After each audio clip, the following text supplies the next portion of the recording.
بسم اللہ الرحمن الرحیم۔ معزز دوستو، آپ ہر روز اخبارات، ٹی وی چینلوں پر اور اپنے بازاروں کی دیواروں پر خون خوار قاتلوں اور چوروں کی تصویروں کے اشتہارات دیکھتے رہتے ہیں، جن پر ان چوروں اور قاتلوں کو پکڑنے پر لاکھوں کروڑوں روپے انعام کا لالچ دیا ہوتا ہے۔ لیکن کیا آپ جانتے ہیں کہ اس دنیا میں سب سے پہلے کس اشتہاری اور مفرور کو پکڑنے کے لیے دیواروں پر اشتہارات لگائے گئے تھے؟ تاریخ کی کتابیں بتاتی ہیں کہ یہ شخص کوئی اور نہیں بلکہ علم طب کا باپ اور انسانی جسم کی بیماریوں کا پہلا اسپیشلسٹ ابو علی سینا تھا۔ دنیا بھر کے ڈاکٹروں کا استاد یہ آدمی کس طرح مجرم بنا اور کیسے مفرور ہوا، یہ سب آج کی ویڈیو میں آپ کو بتایا جائے گا۔ دوستو، یہ کہانی ہے سن 980 عیسوی کی، جب بخارا کے ایک گاؤں میں ابو علی الحسین نامی ایک بچہ پیدا ہوا۔ یہ وہ زمانہ تھا جب بخارا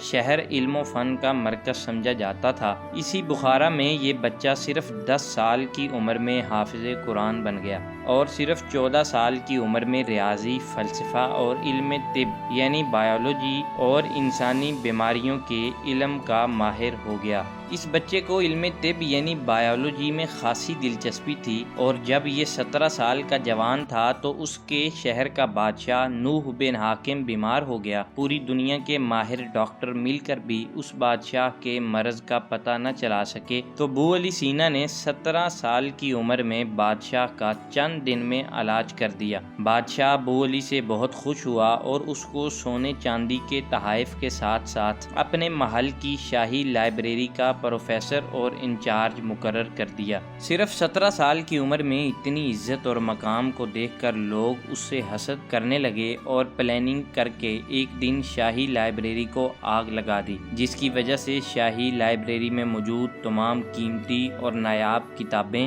جل کر راکھ ہو گئیں، اور تمام وزیروں نے مل کر اس حادثے کا ذمہ دار ابو علی سینا کو قرار دے دیا۔ اس پر الزام لگایا کہ ابو علی کیونکہ ساری کتابیں پڑھ چکا تھا، اس لیے اس نے لائبریری کو آگ لگوا دی تاکہ کوئی اور ان کتابوں سے علم نہ حاصل کر سکے۔ جب بخارا شہر میں ابو علی سینا پر الزامات لگنے لگے تو وہ ایک رات چپ چاپ سب کچھ چھوڑ کر خوارزم کی طرف ہجرت کر گیا۔ خوارزم کے بادشاہ اور وزیر اعظم علم دوست انسان تھے، اور ان کے دربار میں ابو ریحان البرونی جیسے ماہرین علم پہلے ہی موجود تھے، لہٰذا ابو علی سینا کو یہاں بڑے پروٹوکول سے رکھا گیا اور اس کی ماہانہ تنخواہ بھی مقرر کر دی گئی۔ لیکن یہاں بھی تھوڑی دیر بعد محمود غزنوی ابو علی سینا کے لیے عذاب بن کر آیا، اور اس نے خوارزم شہر کو فتح کرنے کے ساتھ ساتھ یہاں کے بادشاہ کا کتب خانہ اور یہاں کی سائنس لیبارٹری اور سائنسدانوں کو ساتھ لے کر غزنوی پہنچ گیا اور حکم دیا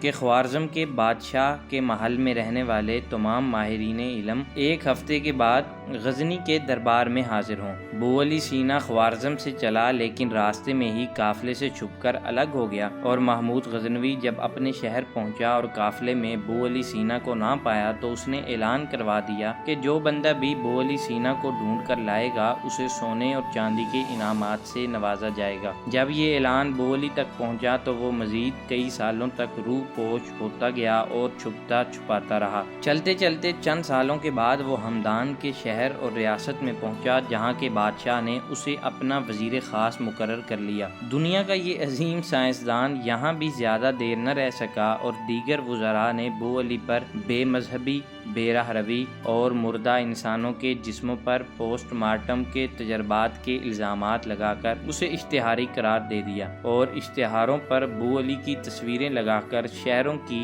دیواروں پر چسپاں کر دی گئیں۔ یوں تاریخ میں ابن سینا کو فادر آف بائیولوجی ہونے کے ساتھ ساتھ دنیا کا پہلا اشتہاری مجرم ہونے کا اعزاز بھی حاصل ہو گیا۔ دوستو، آپ سن چکے ہیں کہ ابو علی کی زندگی کا اکثر حصہ روح پوشی کے عالم میں گزرا، لیکن ابو علی کی تمام شہرا آفاق کتابیں، رسالہ الزاویہ، کتاب الادویہ اور کتاب القلبیہ وغیرہ تمام کی تمام کتابیں ابو علی نے اسی روح پوشی کے دوران ہی لکھی تھیں، جو ہمیں اس بات کا سبق دیتی ہیں کہ انسان اگر چاہے تو مشکل حالات میں بھی بہت سارے کام کر سکتا ہے، مگر شرط یہ ہے کہ اس کا حوصلہ، ہمت اور عزم جوان رہنا چاہیے۔